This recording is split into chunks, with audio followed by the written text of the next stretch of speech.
नमस्कार दोस्तों, मध्य प्रदेश वेदर पर आप सभी भाइयों का स्वागत है। मेरा नाम है अरविंद धामा।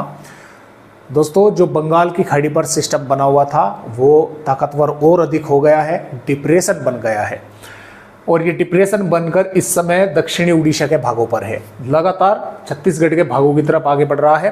पहले इसकी संभावना ये थी कि थोड़ा दक्षिणी छत्तीसगढ़ के भागों से, विदर्भ के भागों से होकर गुजरेगा, लेकिन अब फिलहाल संभावना इस तरह से लग रही है कि ये छत्तीसगढ़ के मध्य भागों से होकर दक्षिणी पूर्वी मध्य प्रदेश के भागों की से होकर गुजरेगा। अगले 2 दिन तक गुजरेगा। संभावना पहले ये थी कि ये 20 अगस्त तक गुजरात के भागों पर पहुंच जाएगा, लेकिन थोड़ा सा इसका जो टाइम है वो डिले हुआ है। अब ये 21 अगस्त तक जो है गुजरात के भागों पर पहुंचेगा। तो ये इस समय यहाँ पर डिप्रेशन बन चुका है और लगातार आगे बढ़ रहा है। और जैसे कि आप यहाँ पर भी देख पा रहे हैं, जो मानसूनी ट्रफ है वो भी नीचे पहुंच चुकी है। मध्य प्रदेश के दक्षिणी भागों से होकर गुजर रही है, यानी कि उत्तरी प्रदेश के भागों से सर्कुलेशन गुजरात के भागों पर है। तो ये पहले तो ये थी कि संभावना यहाँ से इस तरह से गुजरेगा ये होकर, लेकिन अब जो है ये इस तरह से आगे बढ़ रहा है। इस तरह से होता हुआ जो है ये आगे पहुंचेगा। मध्य प्रदेश के कुछ भाग, कुछ जिले जो दक्षिणी भाग हैं वे इसकी चपेट में रहेंगे। तो बारिश होने की संभावना कई भागों पर काफी जोरदार भारी बारिश होने की संभावनाएं बनी हुई है फिलहाल के अपडेट के अनुसार। और जो ये सिस्टम बने हुए हैं इनके कारण रत्नागिरी जो महाराष्ट्र में पड़ता है 150 मिलीमीटर से भी ऊपर बारिश की गतिविधियां वहां पर रिकॉर्ड की गई है। मुंबई पर भी 100 मिलीमीटर से ऊपर बारिश की गतिविधियां रिकॉर्ड की गई है। काफ़ी ज़बरदस्त बारिश जो है ये सिस्टम कर रहा है। तो आइए अब हम देखते हैं कि आने वाली 20 अगस्त में मध्य प्रदेश के किन किन भागों पर बारिश होने की संभावनाएं हैं। तो देखिए दोस्तों,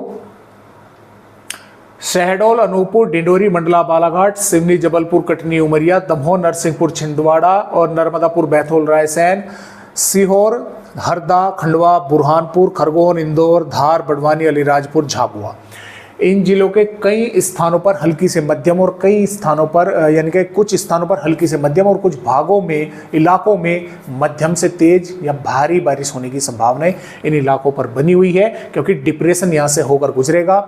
लेकिन डिप्रेशन मध्य प्रदेश तक वो नहीं रहेगा, वेलमार्क की श्रेणी या लो प्रेशर एरिया की श्रेणी में ही गुजरेगा। जैसे जैसे वो आगे बढ़ेगा कमजोर भी होगा। तो यहाँ से इन दक्षिणी भागों से होता हुआ या तो वेलमार्क रहेगा या फिर लो प्रेशर एरिया रहेगा।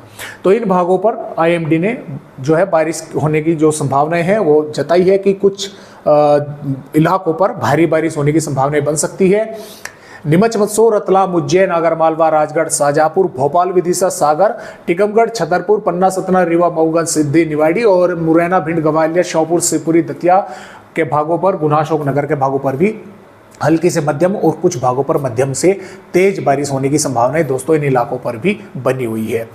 और यहाँ पर जो वार्निंग मिली हुई है वो नीमच, मंदसौर, रतलाम, झाबुआ, अलीराजपुर, बड़वानी, धार, खरगोन, खंडवा, बुरहानपुर, हरदा, नर्मदापुर, सीहोर और रायसेन, छिंदवाड़ा, नरसिंहपुर, जबलपुर, डिंडोरी, मंडला, बालाघाट, सिवनी के भागों पर जो है वार्निंग है, भारी बारिश की चेतावनी है, येलो अलर्ट है। कल तक या आज शाम के अपडेट में ऑरेंज अलर्ट होने की संभावनाएं जो है वो बनी हुई है।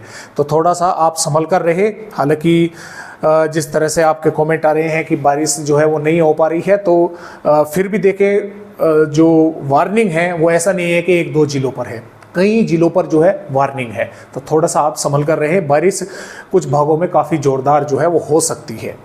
और इसके आगे की अगर वेदर रिपोर्ट दोस्तों अगर हम देखें तो आप यहाँ पर देख भी सकते हैं। ये 21 अगस्त की वेदर रिपोर्ट है। 21 अगस्त में क्या होगा कि वो सिस्टम तो यहाँ से मध्य प्रदेश के भागों से होकर गुजरात के भागों की तरफ आगे बढ़ जाएगा, लेकिन यहाँ पर बंगाल की खाड़ी पर एक और नया सिस्टम बनेगा। पश्चिमी मध्य प्रदेश पर बारिश की संभावनाएं कम रहेगी। पूर्वी मध्य प्रदेश पर बारिश होने की संभावनाएं फिर से नई सिरे से बनेगी। पूर्वी मध्य प्रदेश के उत्तरी भागों पर, रीवा, सिद्धि, सिंगरौली के भागों पर बारिश होने की संभावनाएं रहेगी, हल्की हल्की से मध्यम की। 22 अगस्त में बारिश की गतिविधियां और अधिक दक्षिणी भागों तक पहुंचेंगी, उत्तरी भागों पर पहुंचेंगी। 23 अगस्त में भी मध्य प्रदेश के कई भागों पर बारिश होने की संभावना रहेगी। सिस्टम और अधिक यहाँ पर मजबूत होता रहेगा। और यहाँ पर 24 अगस्त में मध्य प्रदेश के कई स्थानों पर बारिश होने की संभावना बनी रहेगी, पूर्वी उत्तरी भागों पर। और इसके अलावा यहाँ पर आप देख पा रहे हैं 25 अगस्त से मध्य प्रदेश के कई स्थानों पर जोरदार बारिश होने की संभावना बनी हुई है। और इस सिस्टम की संभावना ये है कि मध्य प्रदेश के मध्य भागों से होकर ये गुजर सकता है। तो फिलहाल मध्य प्रदेश के भागों पर इस तरह से अपडेट है। आज की वीडियो में बस इतनी ही जानकारी।